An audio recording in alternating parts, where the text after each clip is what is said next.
Hello viewers, আসসালামু আলাইকুম। আপনারা সবাই কেমন আছেন? আলহামদুলিল্লাহ, আপনাদের দয়ায় আমি অনেক ভালো আছি। শুধু ভালো নাই এই কারণে, এই রোদের তাপমাত্রায় গরমে থাকতে পারি না, তাই তো ছাদে চলে আসলাম। রাত্রে কিভাবে ঘুমাবো এই কারণে ভাবলাম যে ছাদে আসি। ছাদে আসা পুরা ছাদটা ভিজাইলে তাপমাত্রা ঠান্ডা থাকবে, তখনই ঘুমাইতে পারবো। তো এরই মধ্যে ছাদে চলে আসলাম। ছাদে আসার পরে ভাবলাম যে আজকে 1000 লিটারের পানি যা আছে সম্পূর্ণ ছাদে ঢেলে ফেলবো। ছাদে ঢেলে ফেলার পরে ছাদ ঠান্ডা হবে, রাত্রে আরামে ঘুমাবো।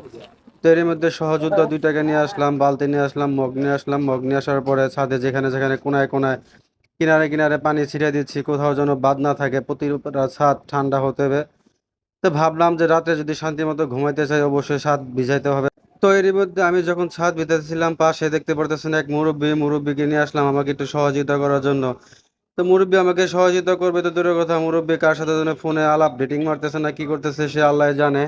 তা ভাবলাম যে যাক, শাহজাহান ভাই আপনি কথা বলতে থাকেন, আমি আমার কাজ করতে থাকি। ছাদ যেহেতু ভিজাইতে হবে, সময়ও নাই।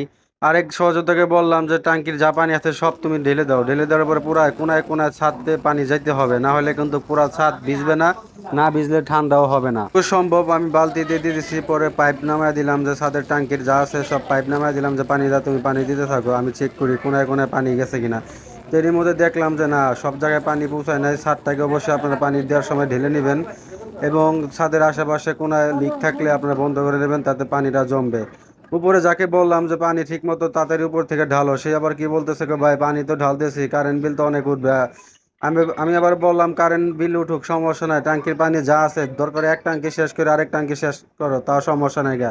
ছাদ ঠান্ডা হতে হবে আমার। ছাদ ঠান্ডা না হলে রাতে ঘুমাইতে পারবো না, তোমরাও ঘুমাইতে পারবো না, সবারই শান্তি। হ্যাঁ, সেই ক্ষেত্রে ও বলতেছে ঠিক আছে ভাই, একটা না হইলে আরেকটা ট্যাঙ্কি শেষ করে ফেলাবো।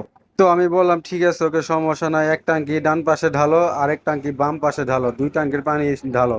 তাও আমার ছাদ ঠান্ডা হতে হবে। যে গরম, এই গরমে তো অবশ্যই ঘুমাইতে হবে, না ঘুমাইলে তো ঠিক মতো ঘুমাইতে পারবো না। তো এর মধ্যে বললো যে ঠিক আছে ভাই, পানি যা আছে সব ঢালতেছি, সমস্যা নেই, আপনি চিন্তা করেন না। তো আজকের ভিডিওটা হচ্ছিল কিভাবে ছাদ ঠান্ডা করবেন, ঠান্ডা করে আপনারা কিভাবে রাত্রে ঘুরবেন, এর জন্য আজকে আমাদের এই ভিডিওটা করা। তো অবশ্যই আমাদের ভিডিওটি ভালো লাগলে লাইক কমেন্ট শেয়ার দিবেন, এবং আমাদের চ্যানেলটা সাবস্ক্রাইব করে দেবেন। পেজে থাকলে ফলো দিয়ে রাখবেন, ফলো দিয়ে আমাদের পাশেই থাকবেন। আজকের মতো এখানে বিদায় নিয়েছি। তো আসসালামু আলাইকুম। যে যেখান থেকে দেখছেন ভালো থাকবেন, সুস্থ থাকবেন। আল্লাহ হাফেজ।